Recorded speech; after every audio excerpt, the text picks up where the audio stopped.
Hello and welcome to the Superhero Hub. I'm Sam, I'm Matt. and today we're going to be reviewing, Iron Fist. yep, episode 2, Shadowhawk Takes Flight. Boy, you thought the first episode was slow. This, It's like I'm in a mental hospital. well, see, my What was they thinking? It's the second episode and you strand them in a mental hospital. well, you've got to think, like, each one of them kind of had different things to them, you know what I mean, with Daredevil and stuff like that. Luke Cage and Jessica Jones, they all had different themes. To be honest, yeah, when I was thinking this towards the end of the episode, I was thinking they're trying to do like a Legion thing, but Oh yeah, like not good. just in that episode, not I mean a theme overall, but it's like I mean if you draw parallels with like the psychiatric scene in Legion or whatever, you just think nice try. So Yeah. that's one thing that X-Men TV trumps on this show. I was thinking as well. It's like if they literally cut out the whack parts and put episode 1, episode 2 together, squished it all into one. That you know what I mean. That would have been a better episode. Oh yeah, because it would have gone somewhere. But it's mainly that I'm not going to crap all over it. We did have some movement in the episode. It just baffles me that in the second episode, after an episode in the pilot, which is very slow, you take your character who we haven't really got to know, we don't know much about, and you strand them in a mental hospital. Why would you do that? To be honest, well, my assessment of the thing would be that like everything I said that was wrong in the first episode in terms of why didn't he just turn up and like say specific things and then they'll know it's him. I think it was just an episode of like convincing the people who need to be convinced that he is actually Danny Rand. So I mean obviously those people wouldn't have been enough, so now they've got a psychiatrist kind of on board as well. But I mean really I think it was just that. As I said, it would have been better if you put that stuff in the first episode. Is Right? It should have been. You should have met the kung fu karate girl, whatever her name is. It should have met her, but other than that, it should have been right into the Rand Industries. It should have got thrown out and then taken to the mental hospital if that's what they want to do in that first episode, and then get to the ending point of this episode with him breaking out and using the powers. Should have been the end of the first episode, and then we move on. exactly what I thought. So, yeah, is kind of they've picked specifics. A psychiatrist was like, I mean, Danny told the story of like what kind of the advert. He brings up an advert for Rand Industries and is like, "Oh, do you remember this?" And like he was saying specifics, and then the psychiatrist rang up Joy and said, "Oh, what did you do after that circus?" It all kind of fits in, so the psychiatrist is convinced. So then Joy's kind of umming and ahhing, so she sends the M&Ms, and now she's convinced, and then obviously Colleen, well, she didn't really need convincing because she's completely outside. You know what I mean? It was just a matter of trying to discern whether this guy's a loon or not. Um, you had what's the brother's name? I forget it. Oh, I can't remember either. Oh, well, the brother, he's kind of going around. His waist, I think. The fact, like, is so dumb in that, like, his kind of simple plot rectifications, like ringing up Colleen on the phone and be like, "Look, you saw me get beat up the other day. You know, doesn't that add credibility?" And then you had her kind of umming and ahhing. Obviously, said like the brothers trying to like put drug him and put him in the mental hospital, so it's not as credible. And then he like next scene he turns up and is like, "Yo, this guy's crazy, he's suspicious," acting all booky. It's like if that guy stayed away, she wouldn't have done anything. Hmm. So I mean, it's one of that kind of really self-rectifying the plot points, like literally 2 minutes after like an issue's raised. It was, and he was also sent there by the dad. Look, it was, to be fair, it wasn't really his idea. I mean to be fair to the character, I think it's a bad problem in the show. But to the characters, defense, it was his dad's idea. And I think his dad's worse. He's a real mustache twirling guy. I'm not getting into it. It's And like it's interesting because when he was saying to the boy about apologising and stuff, and he was like, "Oh yeah, um, every time my dad used to whip me when I messed up, and like every time he'd make me say sorry, and now I don't apologise for anything." Damn, I missed that guy. I was thinking, what? I was like, what's going on here? You know what I mean? It's a very kind of Lex and Lionel Luther thing going on there, but I was thinking, you know what I it, mean? it is This about, but without any of the real intrigue. But exactly. the thing with Lex and Lionel, as much as Lionel was a bad guy, you always got the idea he did actually love Lex. He was just trying to make him into a man. He was just an evil dude. This guy, there's nothing. There's none of that. He's just twirling his mustache, coming up with stupid lines. And it's like funny as well, like his little assistant and that is like, oh, this guy gets stuff done and that is, I never heard of Iron Fist, no record of it. There's a beer, never heard of Kun Lung, never heard of that. It's like, what is this guy kind of doing? It's interesting as well that obviously the dad went to go see him in the mental institution, and when he came back on the, it was like, where did you go? And then the hand. So obviously, you've got to think that. I mean, going back to the first episode, I mean, when we reviewed it, I raised the question of what was the point in him faking his death. So obviously, he must have some trouble with the hand. So his kind of thing is to kind of, because he's friendly with Danny. I mean, that's the really, really different thing from the kind of comic books that is kind of okay with Danny, as opposed to in that they're enemies. So obviously, he must have. Well, he might be friendly with them now, but If he you know, finds out, so like, say he turns out he sabotaged the plane or something, yeah, like obviously, he must have took control. Harold must have took control of the company, and then from there, for the 2 years, he must have got in dodgy with the hand, and then they're just like, "Yo, you need to disappear," and now he's kind of confined to the penthouse, and that he's left, and now they're like, "Yo, where'd you go?" So, obviously, finds out the Iron Fist is the mortal enemy of the hand. So now in his head he's thinking, okay, whatever trouble I'm in, if he can wipe out the hand, then I'll be good to go. You know what I mean? So yeah, whether he and wants to return to kind of society, but it's interesting because Ward, I remembered his name now. I looked at my notes. that's it. That Ward kind of it kind of, I don't think he likes the fact that kind of Harold's kind of paying a lot of attention to him now he's come back, you know what I mean, his abuse, and obviously there's a lot of kind of emasculation there, like the dad, how he talks to him and stuff like that, Hmm. like gives him orders even though it's like technically you don't really have to. I mean, he could just reveal that Harold's still alive, and like when like Ward storms in with Joy and she's trying to say that it is actually Danny with the M&Ms, and she's like, why don't you grow some balls like dad? You know what I Yeah. mean? So I think he's very kind of emasculated in that sense. And speaking of, He's a punk. He's a punk. he is speaking of Lex and Lionel.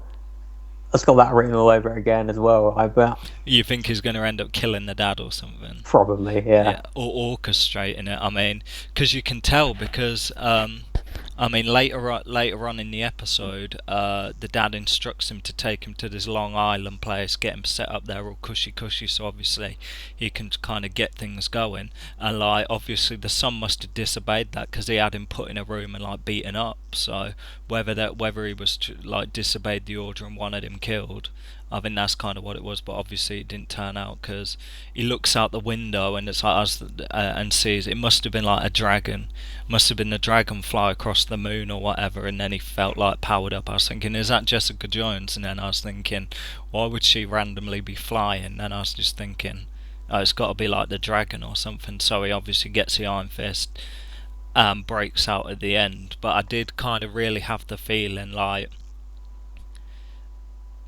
that they the writers or whatever, the producers or whatever, really it would have worked better if they kind of chopped the rubbish down and put those two episodes into one. But they were probably thinking, you know what, it might be a bit difficult to do that. But really, like playing them back and watching them, you think cut the toss out, put them together.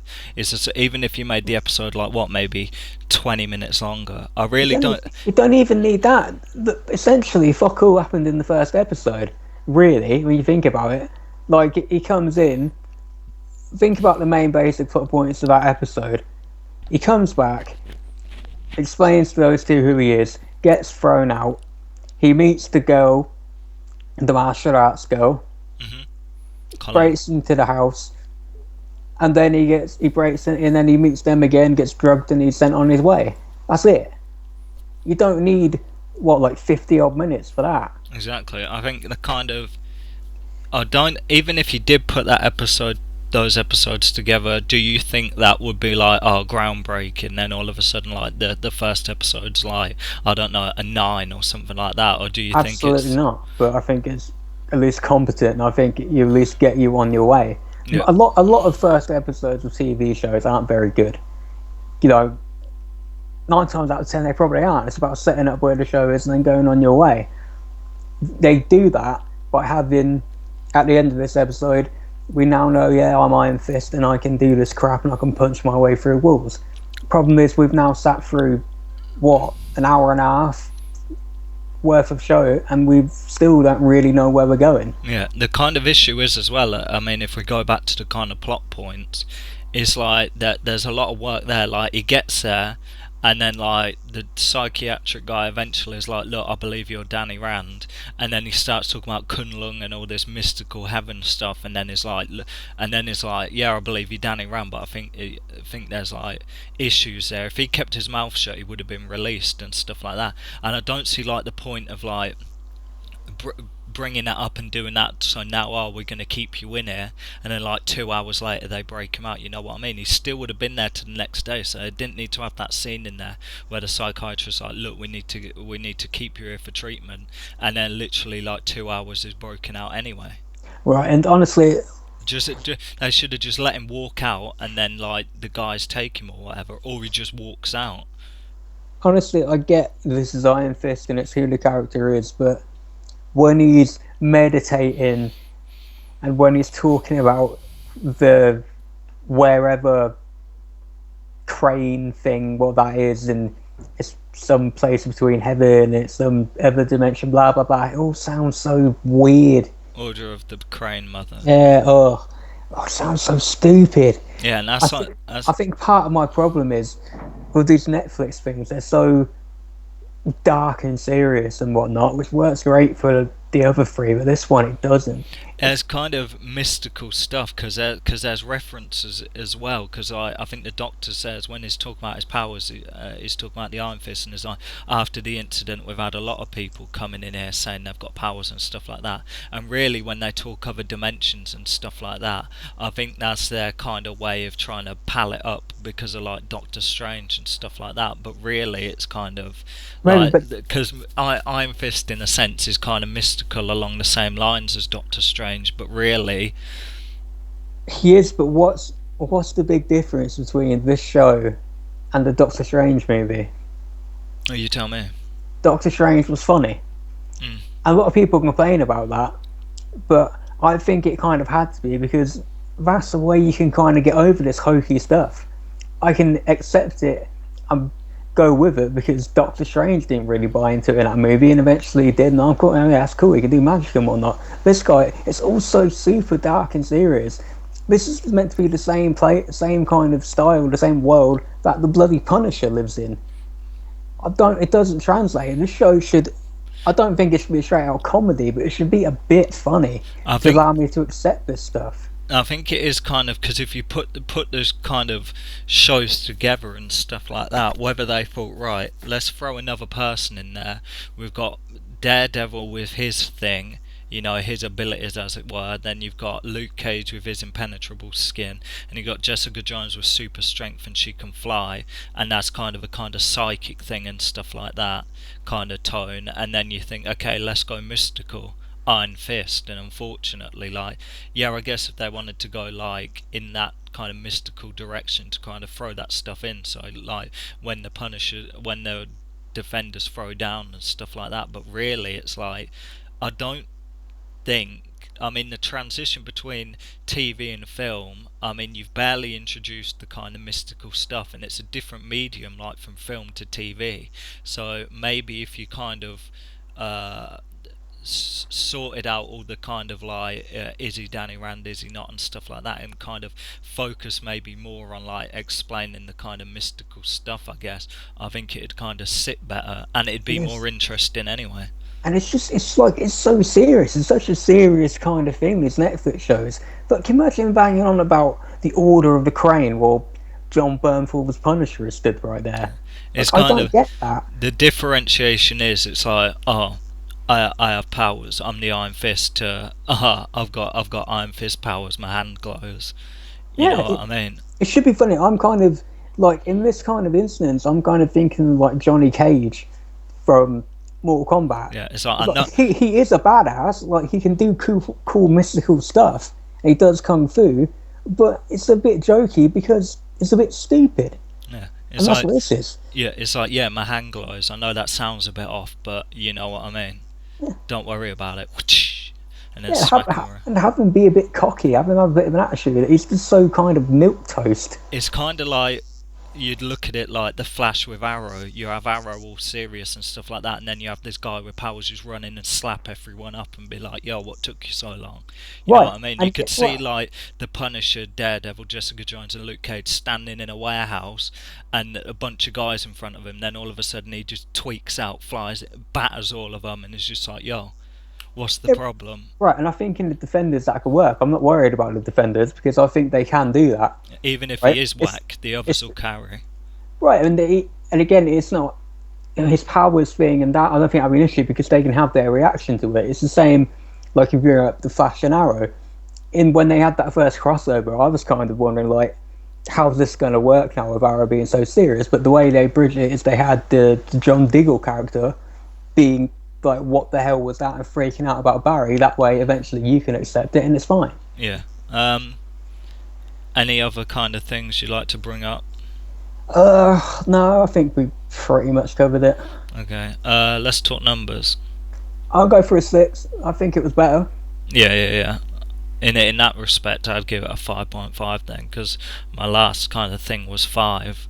I mean, hope maybe like this is a kind of slow start, A very but slow start, yeah. but it's like there's 13 episodes. Probably would have worked better if it was only like 10 episodes. I think they've got Yeah. such a big kind of order because they thought, right, people are going to like this. Now people don't like it. It's like, oh damn, we have to sit through 13 episodes of this. To be honest, I think that's even been a problem with a couple of the shows that have been received good as well. You know, I felt Jessica Jones could have been cut down a little. Luke Cage could have been cut down a little. I think all the shows could do with being 10 episodes. I think Defenders is 10 episodes. So, See, that's and interesting because that's going to have more going on in it, but it's like less episodes. But yeah, I guess like because they don't really have to explain where everyone's coming from. But really, I mean, if you don't really need to spend forever trying to explain. Yeah, I know Iron Fist is really like kind of you don't know that much about him, but really, how much do you know about? How much does the average person know about Luke Cage and Jessica Jones? mhm. I mean, it was kind of like maybe it would have been better to have introduced kind of Danny Rand along with like having pop up in other stuff. Because like Luke Cage was pretty much introducing Jessica Jones, so that kind of eased the transition into his own show. Yeah, I think they probably should have done the same thing. Yeah, I mean, Introduced him in Luke Cage. yeah, it would have worked better. It's you think this is weird? I've got indestructible skin. I know a guy with a glowy hand. Hmm. You know what I mean? So yeah, that's our review of the second episode. Having said that, before we wrap up, I did. You know, we didn't really see it in action, but I did quite like the effect of the hand and whatnot at the end. That seemed quite cool. So I'm looking forward to seeing him actually use it. Hopefully, The that door will came happen. off good. Yeah, hopefully that will happen in episode 3. Yeah. So yeah, don't forget to like, share, subscribe. I'm Sam, I'm Matt. and this has been the Superhero Up. Hub. Hub.